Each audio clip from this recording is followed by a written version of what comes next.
एक बार की बात है जब भगवान शिव और माँ पार्वती समुद्र के किनारे विहार के लिए गए।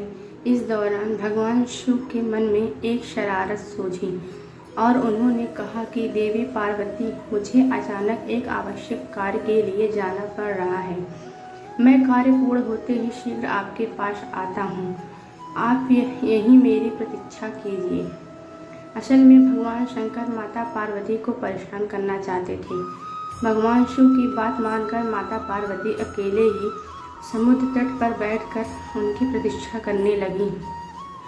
और इसी तरह शाम हो गए। उस दिन तीज की तिथि थी। जब रात तक शिवजी नहीं लौटे तो माँ पार्वती ने समुद्र तट पर ही रेत की शिवलिंग का निर्माण किया और आसपास उपलब्ध पूजन सामग्री से शिवजी की रात भर निर्जल और निराहार उपासना की और व्रत संपन्न किया।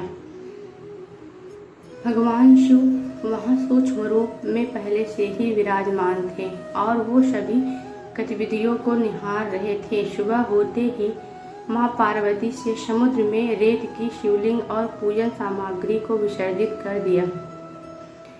इसके थोड़ी देर बाद शिवजी प्रकट हो गए और बोले कि हे देवी पार्वती, आपने कल तीज की तिथि पर मेरी पूजा नहीं की। पार्वती जी ने कहा कि भगवान, मैंने आपकी पूजा की है और सभी सामग्री विसर्जित की है। भगवान शिव अभी भी माँ पार्वती के साथ ठिठोली करना चाहते थे और बोले कि हे पार्वती, मुझे तो पूजा का कोई चिन्ह दिखाई नहीं दे रहा है। अगर आपने पूजा की है तो उसका प्रमाण दीजिए। शिव जी की बात सुनकर माता पार्वती ने आसपास देखा और उन्हें वहाँ एक गाय खड़ी दिखाई दी।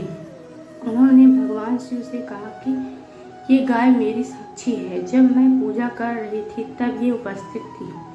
भगवान सदाशिव ने गाय से पूछा कि क्या पार्वती ने पूजा की है, तो गाय ने ना में सिर हिला दिया।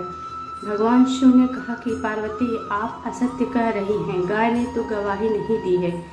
भगवान शिव के सामने स्वयं को अकारण झूठा साबित होना माँ पार्वती जी को सहन नहीं हुआ और उन्होंने उसी वक्त गाय को श्राप दिया कि तू दिव्य जन्मा है, जगत कल्याण के लिए प्रकट हुई है, इसलिए जनहित के लिए तेरे गुण यथावह रहेंगे।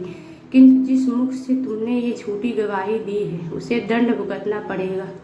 झूठ बोलने के कारण ही अब जूठन ही तेरा आहार होगा। इस तरह झूठ बोलने से गौ माता पार्वती देवी के क्रोध की भागीदार बनी और आज तक उनकी संतान अच्छा भोजन प्राप्त होने के बावजूद भी जूठन ही खाती है। दोस्तों, आपको हमारी वीडियो कैसी लगी कमेंट में ज़रूर बताइएगा। जय श्री कृष्णा। प्लीज़ हमारे चैनल को लाइक, शेयर एंड सब्सक्राइब करें।